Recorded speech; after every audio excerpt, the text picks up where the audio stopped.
وہ کوئی کھانے میں کھانا نہیں جو نبی کے طریقے پر نہ کھایا جائے، وہ کوئی سونے میں سونا نہیں جو نبی کے طریقے پر نہ سویا جائے، وہ زندگی گزارنے میں کوئی زندگی نہیں ہے جو نبی کے طریقے پر زندگی نہ گزاری جائے۔ تو ادھر ادھر کی نہ بات کر، یہ بتا کہ قافلہ کیوں لٹا، مجھے رہزنوں سے گلا نہیں، تیری رہبری کا سوال ہے۔ مسلمان دنیا میں گند پھیلانے کے لیے نہیں آیا تھا، مسلمان دنیا میں گناہوں کو عام کرنے کے لیے نہیں آیا تھا،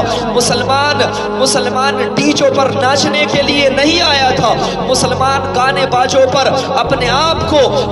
کو نچانے کے لیے نہیں آیا تھا، مسلمان جھوٹ بولنے کے لیے نہیں آیا تھا، مسلمان دھوکہ دینے کے لیے اس دنیا میں نہیں آیا تھا، مسلمان اس دنیا میں غیبت کرنے کے لیے نہیں آیا تھا، مسلمان اس دنیا میں چغلخوری کرنے کے لیے نہیں آیا تھا، مسلمان اس دنیا میں دوسروں کی عزت کو تار تار کرنے کے لیے نہیں آیا تھا، مسلمان اس دنیا میں ڈھول دھماکوں کو رائج کرنے کے لیے نہیں آیا تھا، مسلمان نبی کے طریقے کو چھوڑنے کے لیے نہیں آیا تھا۔ اس دنیا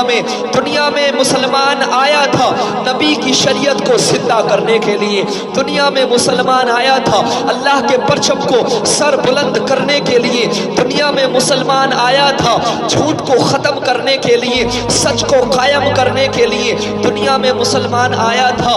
ظلم کے خلاف آواز اٹھانے کے لیے، مظلوم لوگوں کا سہارا بننے کے لیے، دنیا میں مسلمان آیا تھا نمازیں پڑھنے کے لیے، دنیا میں مسلمان آیا تھا مسجدوں کو آباد کرنے کے لیے، علم دین سیکھنے سکھانے کے لیے، دنیا میں مسلمان آیا تھا شریعت مطہرہ کو سب سے اوپر پہنچانے کے لیے۔ اس زمین پر مسلمان کو اللہ نے اس وجہ سے بھیجا تھا کہ لوگوں تم جھوٹ کو ختم کر دو، سچ کو قائم کر دو، باجے ناچ گانوں کو ختم کر دو، شریعت مصطفیٰ کو لے کر کے آؤ، سنتوں کو زندہ کرو، مصطفیٰ کے لیے اپنی جانوں کو قربان کرو، مصطفیٰ کے طریقے پر اپنی زندگی کو گزارو۔ مسلمان اس دنیا میں آیا تھا تو صرف اس لیے کہ اس کا مرنا بھی آقا علیہ الصلوۃ والسلام کے لیے ہو، اس کا جینا بھی نبی کے لیے ہو۔ مسلمان اس لیے دنیا میں آیا تھا۔ آج مسلمان کیا کر رہا ہے؟ آج شادیاں ہو رہی ہیں تب اس میں ڈی جے بجائے جا رہے ہیں، بچوں کی پیدائش ہوتی ہے تب اس میں ڈی جے بجائے جا رہے ہیں، اگر شادیوں میں کوئی فنکشن ہے تو اس میں ڈی جے بجائے جا رہے ہیں۔ غرض کے مسلمان ہر اپنے کا سنت مصطفیٰ کو چھوڑ کر کے شیطانی کاموں میں لگ گیا ہے، شیطانی کاموں کو عروج دینے لگا ہے۔ یاد رکھو مسلمانوں، جو قوم اپنے رہنماؤں کی بات نہیں مانتی، جو قوم اپنے رہنماؤں کے راستے پر نہیں چلا کرتی، میرے آقا نے فرمایا کہ جو قوم اپنے رہنماؤں کی بات نہیں مانتی، اللہ رب العزت اس قوم کو ذلت و رسوائی میں مبتلا کر دیا کرتا ہے۔ آج مسلمان ذلت و رسوائی میں جو مبتلا ہے وہ صرف ایک ہی وجہ ہے اس کی کہ ہم نے اللہ اور اس کے رسول کے دامن کو چھوڑ دیا ہے۔ صلاح الدین ایوبی رحمت اللہ تعالی علیہ نے جب بیت المقدس کو فتح کیا اور آپ گئے تو بڑے بڑے جرنیل، بڑے بڑے فوجی افسر اپنی گردنوں کو جھکائے ہوئے کھڑے تھے۔ صلاح الدین ایوبی نے اپنی تلوار کو فضا میں لہرایا اور کہا لوگوں سے کہ لوگوں یاد رکھو کہ جو اللہ کے لیے، جو اس کے رسول کے لیے، جو اللہ کے دین کی سر بلندی کے لیے نکلتا ہے، اللہ رب العزت اس بندے کو فلاح و کامرانی عطا فرمایا کرتا ہے۔ یاد رکھو لوگوں، اللہ کو چھوڑ کر کے آپ کامیاب نہیں ہو سکتے، آپ اللہ کا دامن چھوڑ کر کے، شریعت مصطفیٰ کو چھوڑ کر کے، رسول کو چھوڑ کر کے کامیاب نہیں ہو سکتے۔ صلاح الدین ایوبی نے تاریخی جملے کہے، لوگوں یاد رکھو جو اللہ کے لیے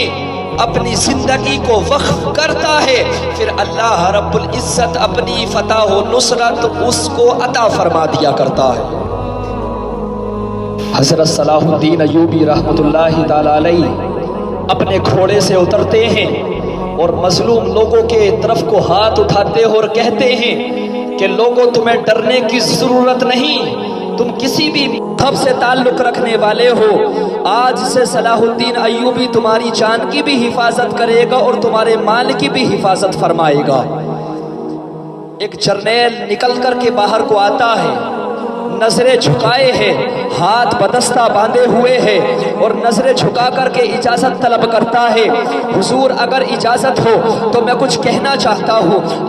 اگر آپ کی اجازت ہو تو میں کچھ چند الفاظ کہنا چاہتا ہوں۔ اللہ اکبر۔ حضرت صلاح الدین ایوبی نے اس جرنیل کو اجازت مرحمت فرمائی۔ اس جرنیل نے کہا، اے صلاح الدین ایوبی، زیادہ خوش ہونے کی ضرورت نہیں ہے، زیادہ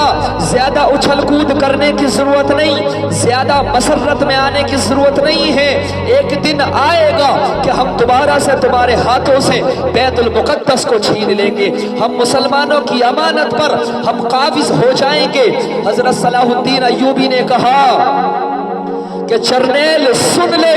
وہ دن کبھی نہیں آ سکتا کہ جہاں سے میرے نبی نے اپنے معراج کا سفر کا آغاز کیا ہو، جہاں سے میرے نبی نے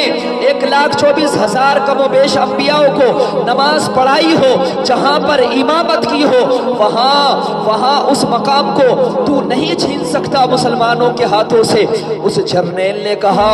صلاح الدین، ہم دنیا میں ایک ایسا قانون لانے والے ہیں، ہم دنیا میں ایک ایسا قانون نافذ کرنے والے ہیں جس کی بدولت ہم مسلمانوں کے ہاتھوں سے بیت المقدس کو چھین لیں گے، ہم اس پر قابض ہو جائیں گے۔ حضرت صلاح الدین ایوبی رحمۃ اللہ تعالیٰ علیہ اس کی بات کو سن رہے ہیں۔ حضرت صلاح الدین ایوبی نے فرمایا، وہ کیسے؟ اس جرنیل نے تاریخی جملے کہے کہ صلاح الدین سن لو، ہم تمہاری بہو بیٹیوں کو اس قابل چھوڑیں گے ہی نہیں کہ وہ دنیا میں دوسرا صلاح الدین ایوبی پیدا کر سکے۔ ہم تمہاری بہو بیٹیوں کو اپنے قانون کے جال میں پھانس لیں گے، ہم ان کو چاہیں گے تو نچائیں گے، ہم ان کو چاہیں گے تو بے پردہ پھرائیں گے۔ آج وہی ہو رہا ہے جو صدیوں پہلے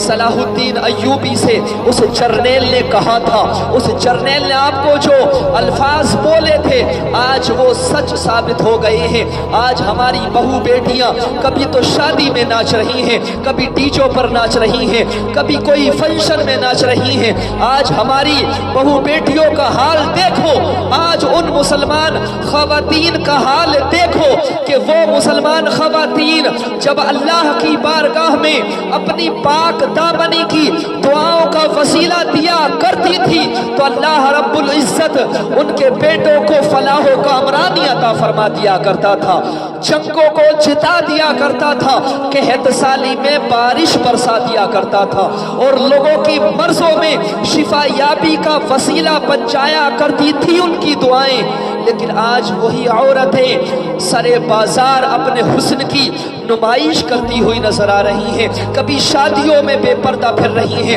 کبھی اپنے بالوں کو کھول رہی ہیں، کبھی میک اپ کر رہی ہیں، کبھی اپنے حسن کو دکھانے کے لیے بے پردہ بازاروں میں گھوم رہی ہیں، گلی کوچوں میں پھر رہی ہیں۔ اللہ اکبر۔ وہ عورت جس کو اللہ رب العزت نے سراپا رحمت بنایا تھا، جس عورت کے قدموں کے نیچے میرے حبیب نے جنت کو لا کر کے رکھا تھا، آج اسی ماں کے قدم ڈیجوں پر ناچ رہے ہیں، آج اسی ماں کے قدم بازاروں میں ٹہل رہی ہیں، گلی کوچوں میں چکر لگاتے ہوئے نظر آ رہی ہیں۔ آج وہ قدم جن کی عظمت اور شان یہ تھی کہ ان کے نیچے میرے حبیب نے جنت کو لا کر کے رکھا تھا، آج وہی ماں کے قدم ناچتے ہوئے نظر آ رہے ہیں، بے پردہ نظر آ رہے ہیں۔ آج عورتوں کا حال عجیب ہے